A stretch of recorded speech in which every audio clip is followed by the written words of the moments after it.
Assalamualaikum warahmatullahi ta'ala wabarakatuh. A'udzu billahi minasy syaithanir rajim. Bismillahirrahmanirrahim. Alhamdulillahi rabbil alamin.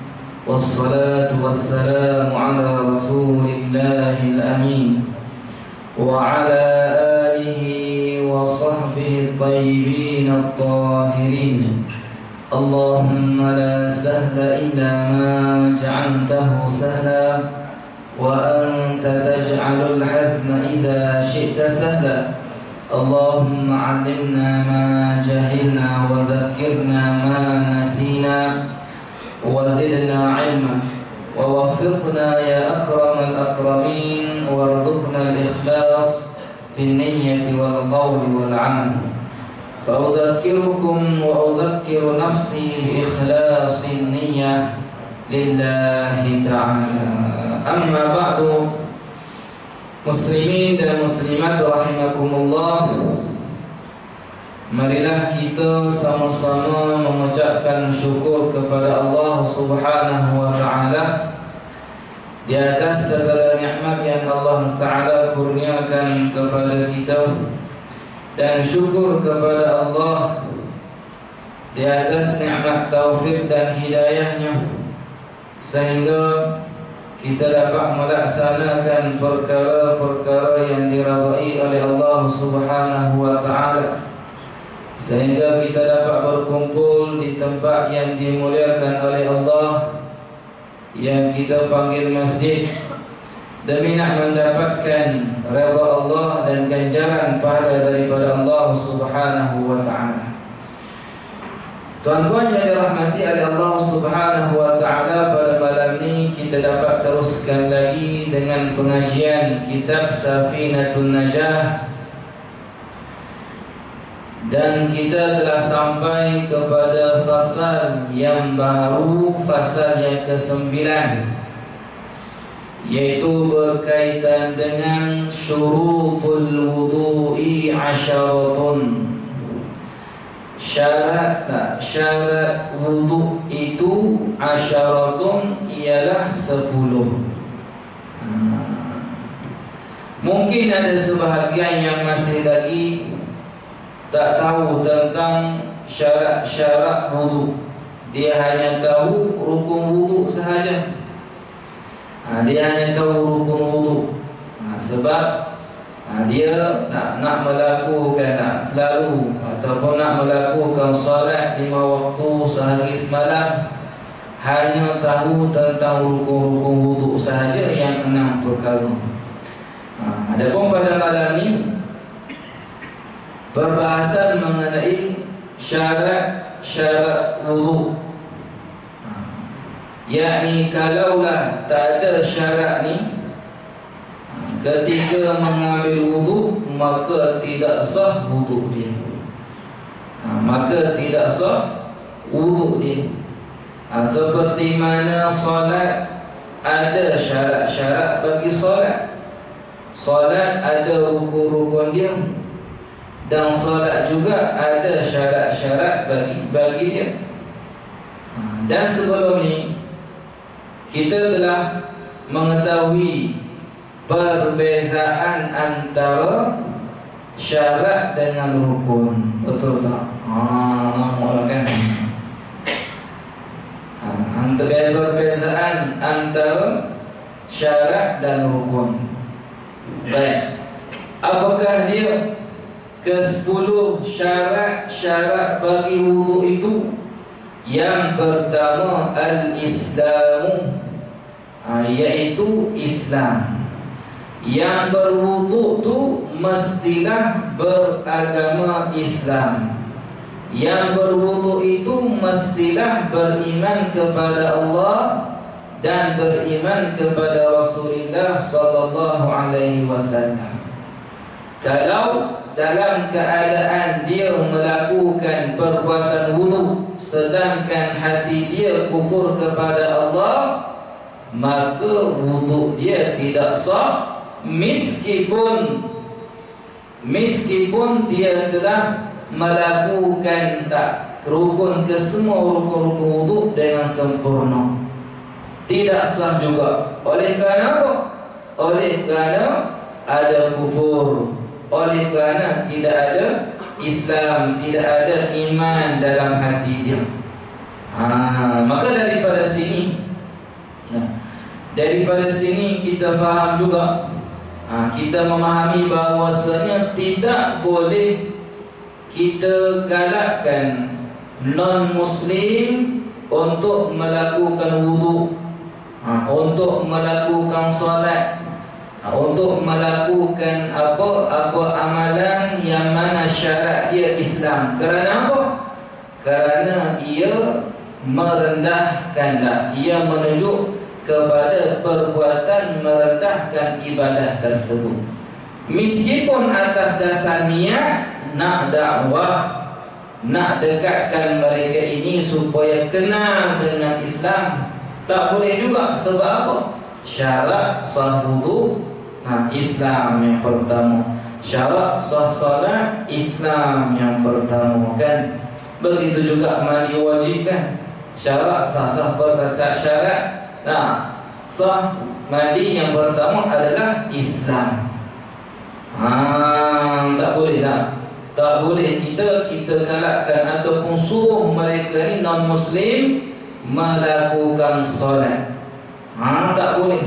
Kerana mempermainkan ibadah solat. Sedangkan ibadah solat, perbuatan wudu yang mana syarat dia Islam, kalau suruh non-Muslim ataupun suruh orang galakkan mereka solat, wudu dan sebagainya daripada amalan-amalan yang syarat dia Islam, ini menghina menghina solat, menghina perbuatan wudu ini. Ada cara lain lagi kita nak tarik mereka supaya kenal Islam, kan? Bukan dengan cara kita permudahkan mereka itu melakukan solat, berwudu, masuk ke dalam masjid tidak ada masalah, boleh. Orang kafir masuk ke dalam masjid tidak ada masalah, tidak diharamkan, boleh. Tapi kalau masuk masjid kemudian solat tu yang dilarang. Kalau dia nak solat juga, kita bagi tahulah. Nak solat juga ke?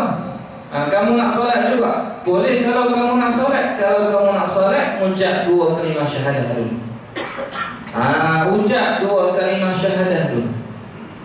Untuk mengesahkan keislaman kamu tu dengan mengucap 2 kalimah syahadah. Lepas daripada kamu mengucap 2 kalimah syahadah, kamu buangkan kekufuran dalam hati kamu, maka kamu boleh solat. Aku ajar. Jelas di sini, kan? Samalah juga dengan wudu ni Islam dulu. Dan juga kenapa tidak sah?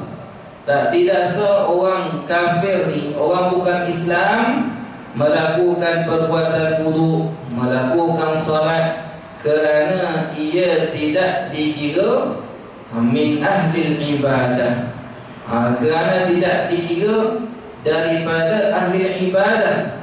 Orang yang menyembah Allah Subhanahu wa ta'ala tidak dikira mereka menyembah Allah Subhanahu wa ta'ala. Dan nak melakukan ibadah perlu kepada niat. Niat daripada orang kafir, niat nak solat, niat nak wudu daripada orang kafir tidak sah. Tidak sah. Baik. Maka kita ni hati-hatilah. Kok ada pelancong daripada Korea, daripada luar negara non-Muslim, tengok masjid ni, Masya Allah, kan? Meriah sungguh. Ramai orang lama-lama. Nak sebut orang tu tak pernah habang.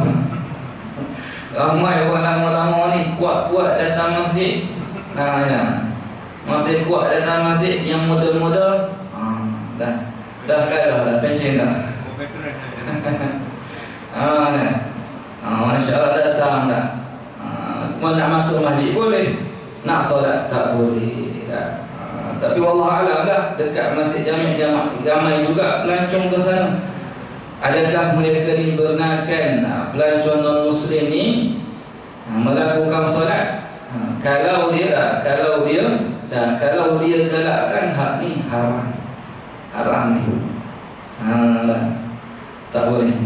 Kita nak jaga ibadah kita, biarlah cukup syaratnya. Baik.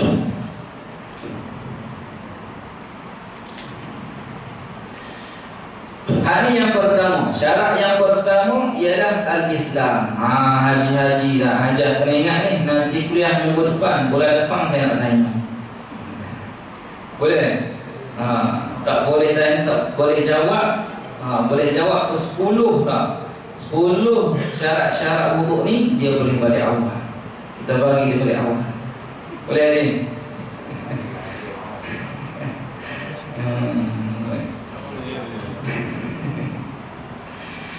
Dan yang kedua, wat-tamyizu, yakni at-tamyiz. Apa maksud at-tamyiz? Beza tak? Dapat membezakan. Dari sudut bahasa murak di sini, orang ni sah wuduk dia, yang dia buat tu, syarat yang kedua adalah mestilah dia ni mumayyiz. Mumayyiz ni kanak-kanak lah, kanak-kanak yang mumayyiz. Bagaimana kita nak tahu, nak kenal pasti kanak-kanak ni mumayyiz? Rasanya dah bagi tahu dah sebelum ni kan. Bagaimana tahu Haji mumayyiz? Mumayyiz lah macam tu. Ada dua cara kita nak kenal pasti yang anak kita ni mumayyiz. Cara yang pertama, bila mana kita tanya, bila mana kita ajukan soalan yang berhajat kepada fikir. Soalan yang berhajat kepada fikir, kemudian soalan tu soalan yang bukanlah agak payah sangat. Untuk level dia tu perlu kepada fikir. Dan dia boleh bagi jawapan. Jawapan dia bagi dekat kita tu, jawapan bukan daripada hafalan dia. Memang jawapan yang daripada apa yang dia fikir, apa yang dia faham. Kalau dia boleh jawab, yang ni, kanak ni mumayyiz lah. Contohnya apa? Dalam setahun berapa kali dek bulan Ramadan? Dia kata sekali lah. Mumayyiz lah. Dalam sebulan, dalam berapa hari, dalam setahun berapa hari, dalam sebulan berapa minggu, dalam seminggu berapa hari. Kalau dia boleh jawab, jawapan daripada apa yang dia fikir, hak ni dikira mumayyiz. Kalau tak dapat juga, susah tak? Ataupun semua jawapan tu dihafal. Kita pergilah kepada cara yang kedua. Cara yang kedua, yang mana tak kanak-kanak tersebut pandai makan sendiri, minum sendiri, dan istinja pun pandai sendiri. Tak perlulah kepada mak ayah dia. Tak perlu kepada mak ayah, ayah suap ni, ayah tolong pegang ni cawan ni, nak minum tak? Tolong suapkan dan sebagainya, tolong cebok. Tak adalah, dia sendiri. Maka dihukumkan kanak-kanak tersebut mumayyiz. Maka bila mana dah mumayyiz, kemudian dia berwuduk, Islam tak berwuduk, maka sah wuduk dia. Sah wuduk dia. Dan mumayyiz ni, kanak-kanak mumayyiz ni boleh jadi imam. Kalaulah bacaan dia tu betul, kalaulah dia tahu perkara yang membatalkan solat, dia tahu rukun-rukun solat, dia tahulah semua selok belok berkenaan dengan hukum makam solat ni, dia boleh jadi imam kita. Walaupun umur dia 10 tahun kan, umur dia 7 tahun, mumayyiz jadi imam, tidak ada masalah, boleh sah. Boleh ikut kanak-kanak yang mumayyiz tersebut. Baik.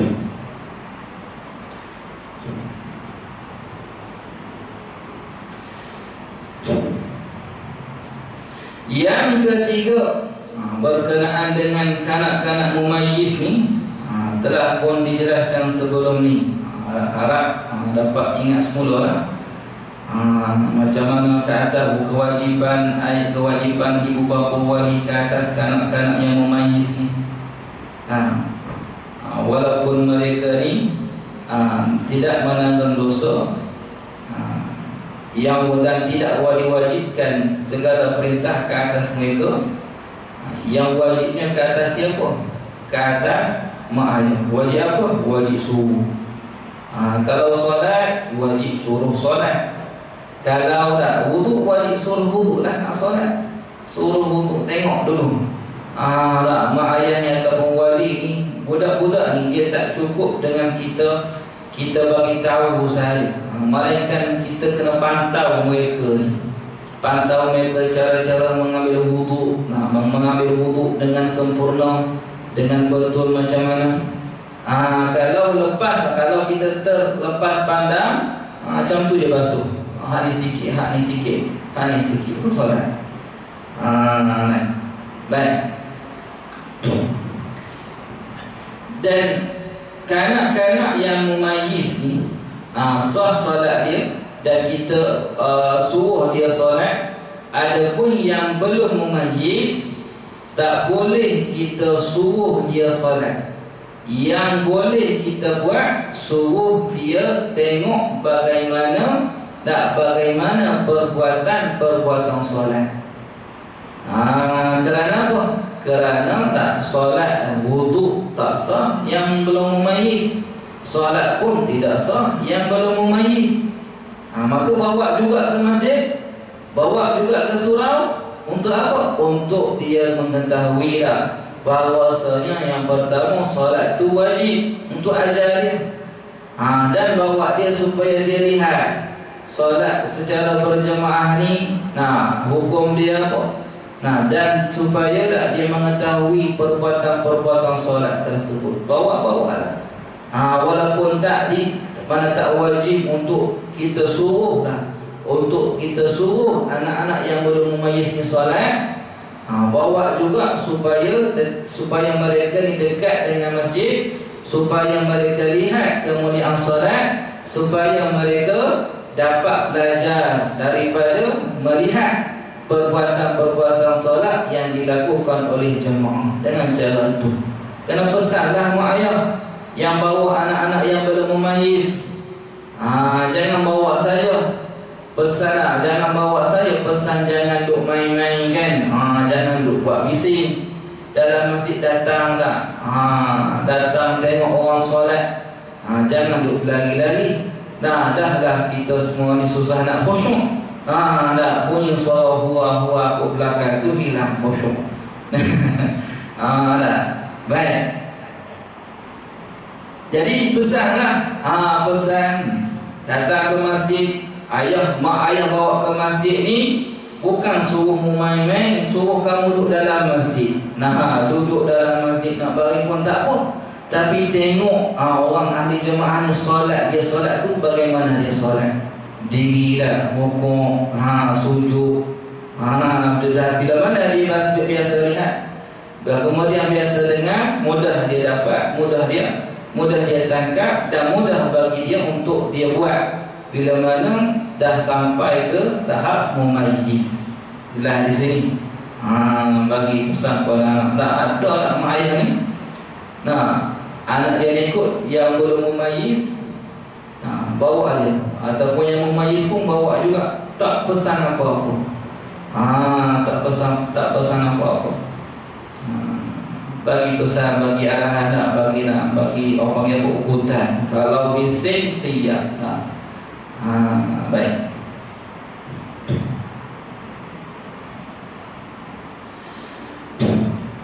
Dan yang ketiga, wan-naqa'u 'anil haidhi wan-nifasi.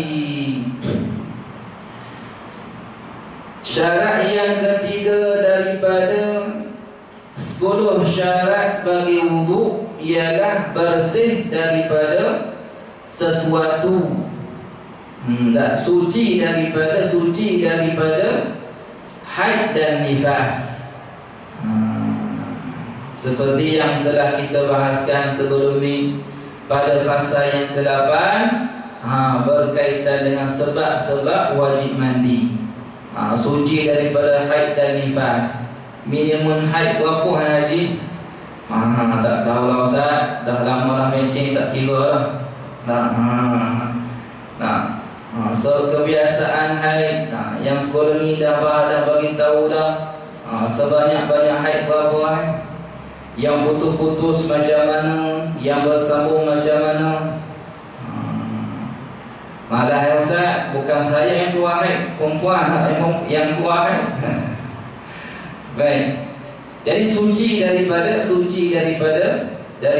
haid dan nifas. Bagaimana dia nak tahu suci daripada haid ataupun nifas? Dia perlu cek lah. Perlu cek dengan apa? Dengan al-qutnu, dengan mengambil kapas ke benda-benda yang lembut untuk dia letak pada kemaluan dia, nak lihat masih ada lagi tak, masih ada lagi warna ke, masih ada lagi kesan ke.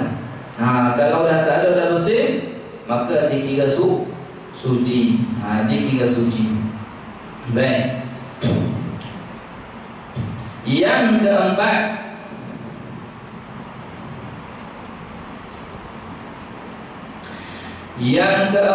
wa amma yamna'u wusul al-ma'i ila al-basharati, dan suci daripada sesuatu yang menegah sampai air kepada kulit.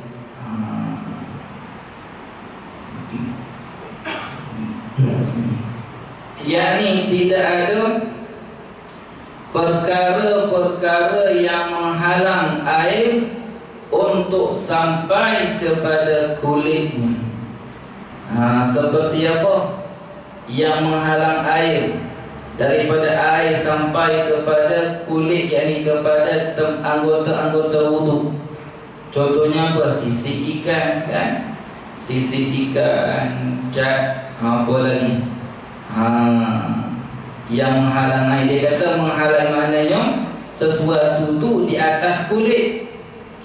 Yang menegah daripada air sampai kepada kulit, maknanya sesuatu tu, benda tu di atas kulit, bukan dalam kulit. Kalaulah dalam kulit, maka ia tidak menegah air untuk sampai kepada kulit tersebut. Seperti apa? Seperti tatu. Tatu ni warna dia dalam kulit, bukan luar kulit.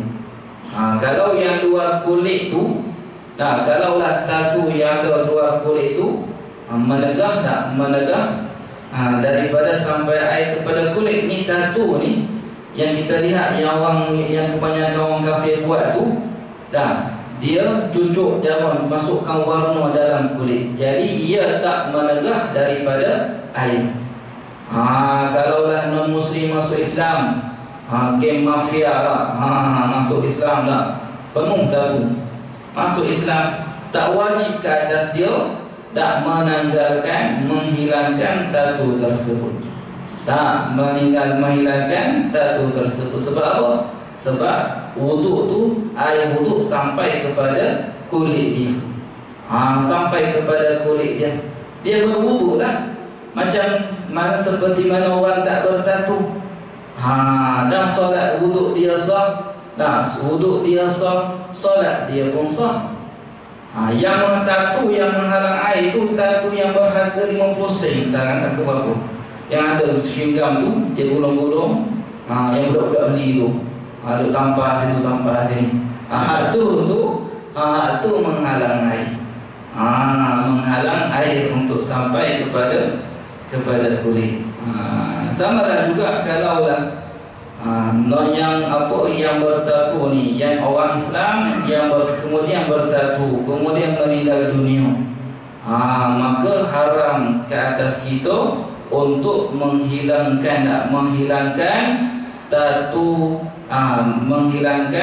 tatu di atas jenazah tersebut.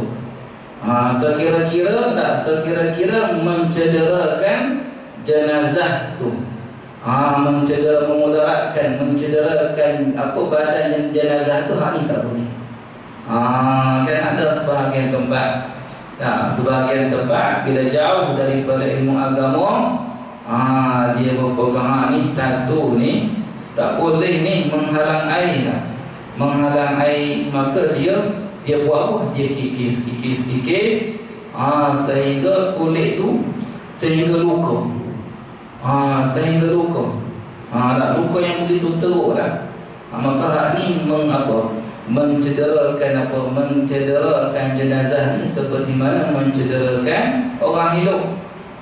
Tak boleh. Biar maknanya dah memang sampai kepada kulit tersebut. Sampai pada kulit tersebut.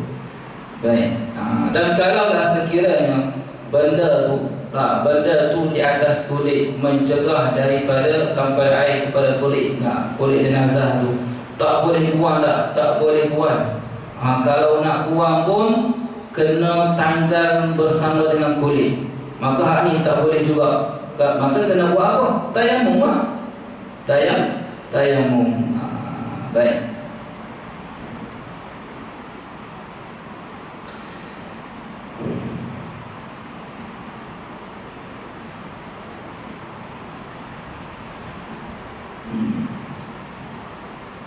Adapun sesuatu yang ada tak, kalaulah sesuatu yang ada pada anggota-anggota wudu tu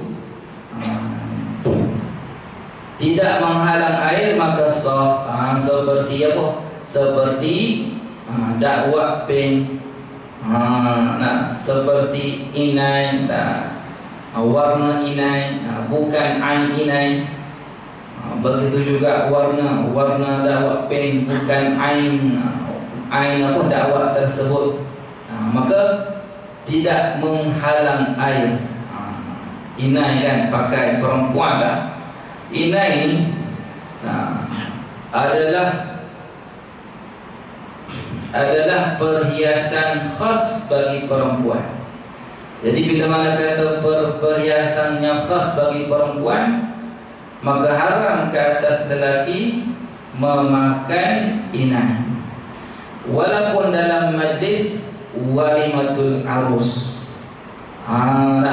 Tak boleh pakai dekat tangan lelaki ni, tak boleh, sebab inai perhiasan bagi perempuan. Tak boleh pakai. Dia kaedahnya setiap sesuatu yang khusus bagi perempuan haram ke atas lelaki. Tak, haram ke atas lelaki. Haram pun pakailah, guna. Dan kalaulah sesuatu tu khusus bagi lelaki, haram ke atas perempuan. Contoh jubah, ataupun contohnya bagi perempuan telekung. Kain telekung ni khusus ke ataupun boleh pakai lelaki dan perempuan? Khusus bagi perempuan kan? Tak pernah lihat tu imam pakai kain telekung, ataupun baca khutbah pakai kain telekung. Tak pernah lihat. Mana khusus bagi perempuan, maka haram ke atas lelaki memakai kain telekung tersebut. Kaedah ni, kalau khusus bagi perempuan, tak boleh lelaki pakai, guna. Kalau khusus bagi lelaki, perempuan tak boleh pakai. Baju jubah, tak, kopiah, ini khusus bagi lelaki, maka tak boleh perempuan. Tak, perempuan menggunakan pakai kopiah tersebut. Walaupun niat nak mengembirakan ahli keluarga, nak menghappykan, nak buat lawak, tak dibenarkan juga. Dengan cara tersebut tak. Sebab ramai tak yang terlepas pandang dengan perkara ni. Memanglah niat dia nak bergurau dengan ahli keluarga, nak buat ahli keluarga tu happy, tapi dengan cara yang dilarang, maka tak boleh lah. Melainkan sesuatu tu yang umum, lelaki boleh pakai, perempuan pun boleh pakai. Apa dia? Apa benda? Pakaian tu, slipper ke? Apa dia? Topoh kan? Topoh merah tu, contohlah. Topoh. Ni khas untuk perempuan ke? Dua-dua boleh pakai. Dua-dua boleh pakai kan?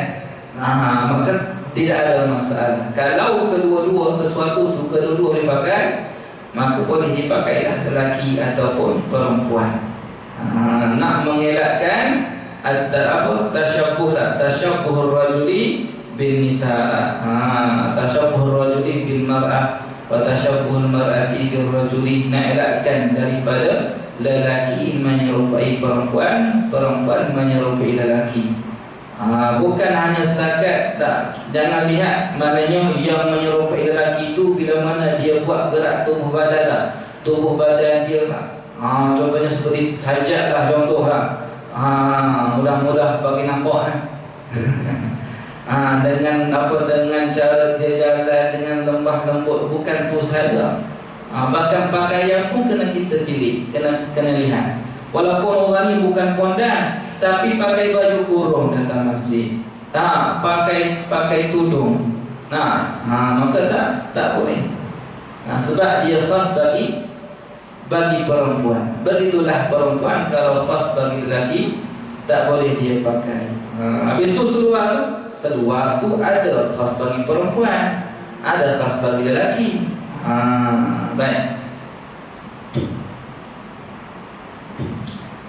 Jadi kembali kepada buah inai tadi itu, harap kita bagi pesananlah kepada orang yang belum sampai tentang hukum lelaki memakai inai. Boleh dia nak pakai, tapi bukan pada tangan, bahkan pada rambut dia ataupun janggut dia. Tu pun bukan dia yang buat. Kalau dia nak buat, dia kena guna sarung tangan. Sarung tangan buat.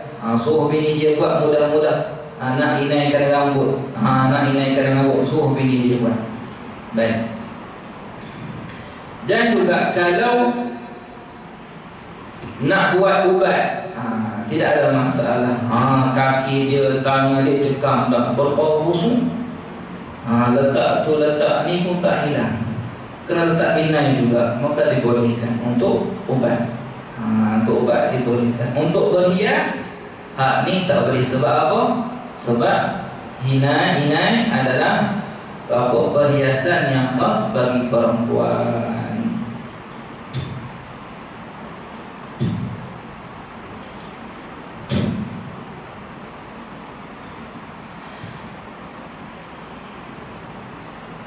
Kemudian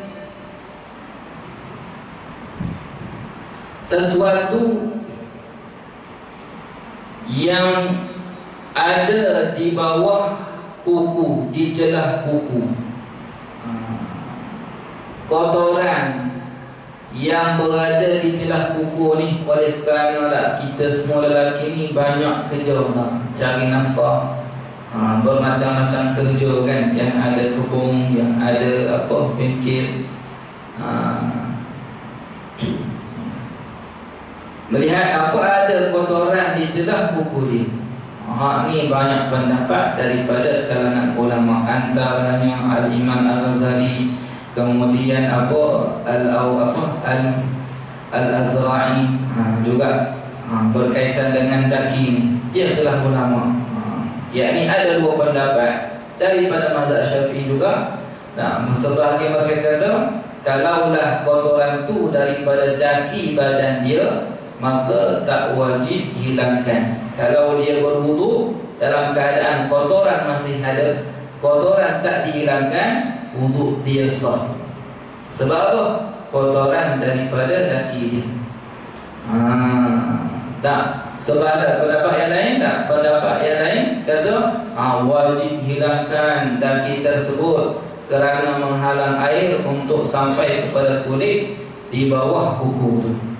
Maka kita pilihlah yang mana mudah bagi kita. Yang kerja dekat bengkel mekanik, yang kerja baiki kereta motor tu, yang selalu gunakan yang selalu terkena minyak hitam tu, susah juga bagi dia kan. Tak ada susah.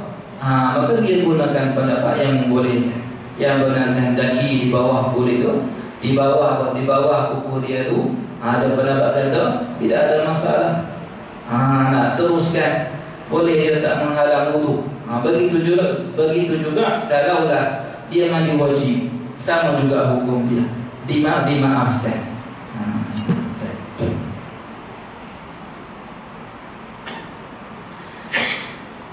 Adapun minyak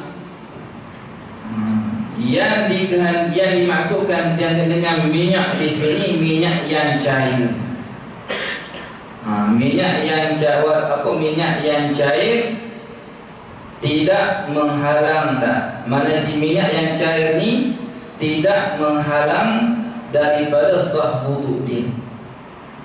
Dia guna minyak rambut yang cair, dia sapu minyak zaitun pada kepala dia, atas kepala dia, pada badan dia, kemudian berwudu. Adakah wajib ke atas dia hilangkan terlebih dahulu minyak tersebut, minyak yang cair punya melekat pada badan dia? Tak wajib, dimaafkan. Walaupun air wudu tu tidak melekat, yakni melelehkan, tidak melekat, tidak tetap pada anggota wudu dia, sekalipun tak tetap pada anggota wudu, sah wudu dia. Maknanya minyak ni minyak yang cair dikecualikan. Tak pergi kerja pakai minyak zaitun, minyak yang cair, kan? Nak ambil wudu masih lagi lah kepala ni berminyak-minyak. Nak buat macam mana ni? Nak hilangkan minyak tu agak lama juga kan? Kena guna apa, sabun kah? Kena mandi dulu lah, nampak gayanya. Tapi kelonggaran maknanya dalam kitab fiqh kita, mana satu keuzuran, dimaafkan, tak mengapa. Jadi minyak tersebut minyak yang cair, bukan yang beku. Bukan yang beku. Baik. Jelas di sini.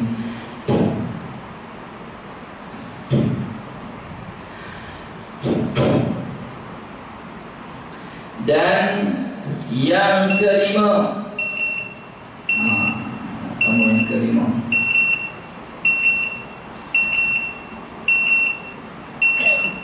baik. Jadi pada malam ni kita dapat bahaskan 4 daripada syarat-syarat, 10 syarat-syarat bagi wudu. Yang pertama apa Haji? Islam. Yang kedua tamyiz. Yang ketiga suci daripada haid dan nifas. Yang keempat bersih badan kita itu, bersih daripada sesuatu yang menegahkan sampai air. Maknanya anggota wudu tu tak ada perkara yang menghalang. Kalaulah ada pada badan lain, maaf dulu.